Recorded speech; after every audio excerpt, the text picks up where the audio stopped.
Assalamualaikum warahmatullahi wabarakatuh. Salam sehat dan bahagia sahabat belajar ID dimanapun Anda berada. Jumpa lagi pada siang hari ini dengan saya Rohmat Fitri Wibowo. Mudah-mudahan teman-teman semua sahabat belajar ID dalam keadaan sehat walafiat.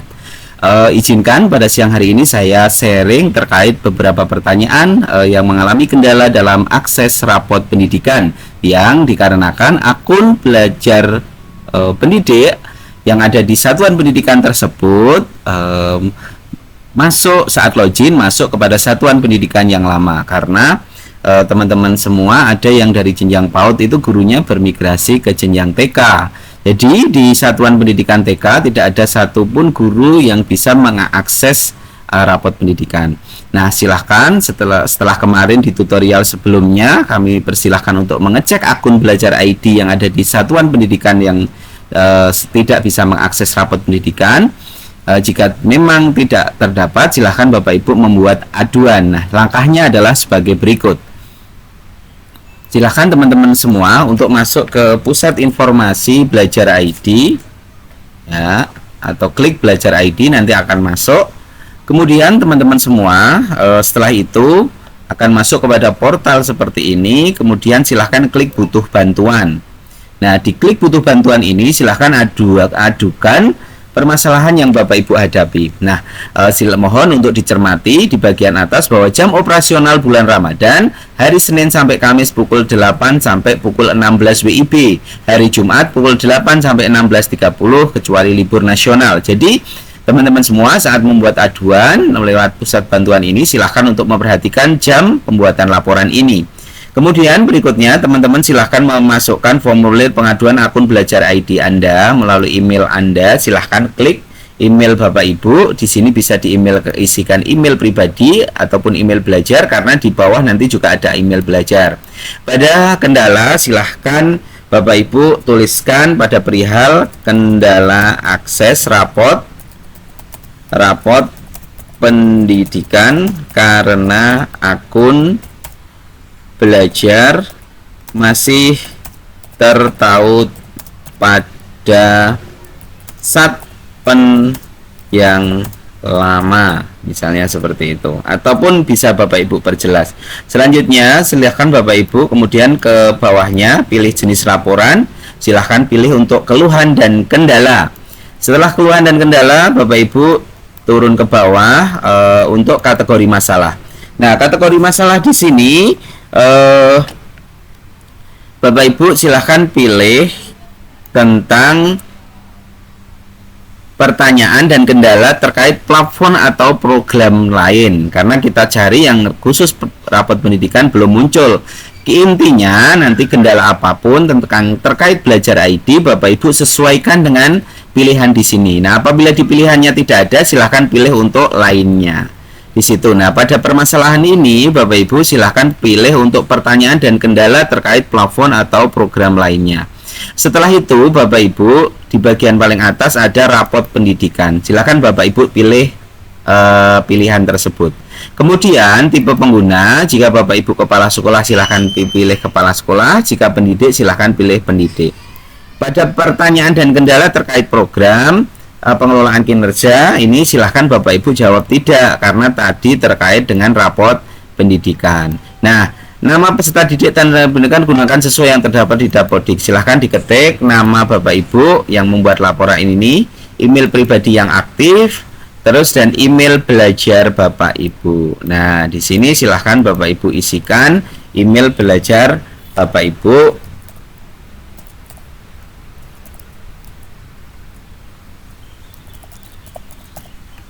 Misalnya ya, ini @sd.belajar.id, dan ini pastikan betul ya Bapak Ibu, saya hanya mensimulasikan untuk jenjang.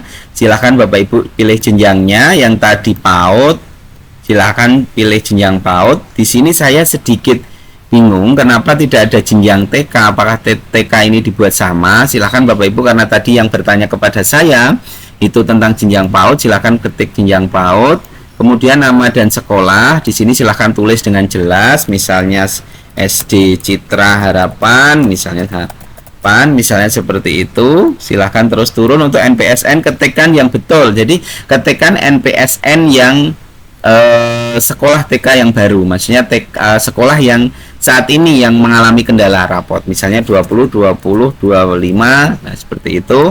Kemudian untuk NISN ini bersifat opsional, jadi kalau ini tidak terkait dengan peserta didik bisa Bapak Ibu lewati. Kemudian NIK ini Bapak Ibu, NIK Bapak Ibu yang terdaftar di Dapodik 3300445566 misalnya seperti itu. Nah, nomor HP juga silahkan Bapak Ibu, ini nomor HP yang ada di Dapodik.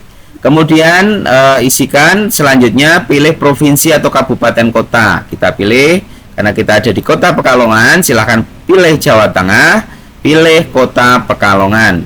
Nah, setelah itu detail pertanyaan Bapak Ibu silahkan diketikkan.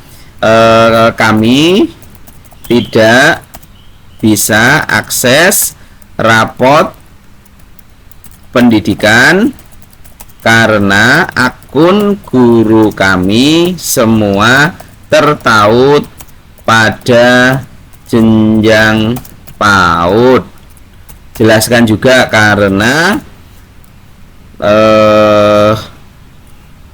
akun kami dapatkan saat masih berada pada jenjang PAUD, misalnya PAUD seperti itu. Terus jelaskan juga misalnya PAUD itu berkembang ya, PAUD berubah ataupun PAUD awalnya PAUD gitu, awalnya hanya PAUD, kemudian izin TK-nya keluar dan guru masuk ke TK, misalnya seperti ini. Bapak Ibu yang lebih paham ya, silahkan tuliskan sedetail mungkin di sini Bapak Ibu.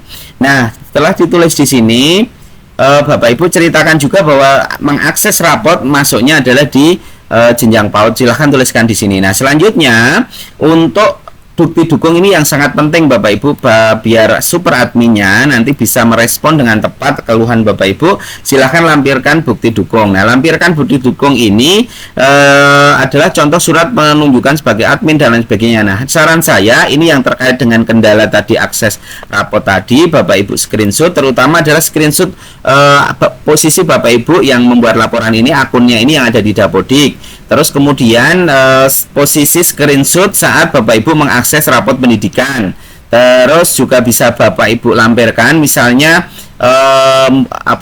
izin dari TK-nya ataupun migrasinya yang dari TK ke dari PAUD ke TK ini apa. Nanti ini 5 file. Semakin banyak, semakin detail Bapak Ibu semakin bagus. Nah, setelah itu Bapak Ibu klik kirim. Nah, klik kirim di sini, nanti ini akan mengunduh terima kasih telah menghubungi kami. Ini punya saya nanti juga akan di respon ini karena terlanjur saya kirim, tidak masalah. Nah, tadi saya tidak melampirkan bukti dukung, nanti tentunya sana juga tidak akan bisa memberikan jawaban yang tepat kalau bukti dukungnya tidak jelas.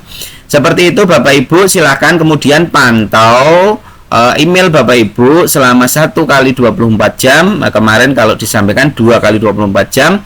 Harapannya nanti setelah dapat email, kita coba masuk ke email. Emailnya adalah seperti ini Bapak Ibu. Saya kemarin juga membuat aduan. Nah, nanti akan ada email dari tim platform Merdeka Mengajar ataupun dari Belajar ID ya kalau ini. Nah, ini Merdeka. Nah, jawaban dari tim Plani karena kemarin terkait dengan PMM kinerja. Jadi saya tanya, nanti akan muncul. Nah, akan sistemnya adalah Bapak Ibu akan mendapatkan nomor tiket. Jadi nomor tiket ini harus Bapak Ibu respon. Nah, ini ya, ini seperti ini, Merdeka Mengajar. Baik, terima kasih telah menghubungi kami. Screenshot kendala Bapak Ibu alami. Mohon membalas email ini dengan melampirkan screenshot kendala. Nah, ini adalah yang harus segera kita balas. Apabila dalam 2 hari kerja dari PLTKS, silahkan balas email ini dengan melampirkan screenshot Dapodik Anda. Nah, ini karena kemarin saya menanyakan itu. Nah, ini Rohmat Fitri Bowo, saya jawab terima kasih. Nanti Bapak Ibu silakan untuk ikuti apa yang dilakukan di sini dan tolong untuk dipantau Bapak Ibu karena sifatnya tiket. Kalau 2 hari jam kerja tidak memberikan konfirmasi, maka sistemnya akan dianggap laporan Bapak Ibu ini tiketnya akan hangus. Ya, baik, demikian tadi Bapak Ibu sahabat Belajar ID dimanapun Anda berada, yang dapat kami sharing pada siang hari ini. kami lebih spesifik pada akses rapat pendidikan yang mengalami kendala di jenjang PAUD karena adanya migrasi ataupun perpindahan dari jenjang PAUD kepada jenjang TK. Ini Kota Pekalongan ini masih banyak kemarin untuk jenjang TK dan jenjang PAUD. Alhamdulillah untuk jenjang SD, SMP, dan SMK semuanya sudah clear. Terima kasih, tetap semangat dan salam sehat dan bahagia. Sampai ketemu lagi di lain kesempatan. Wassalamualaikum warahmatullahi wabarakatuh.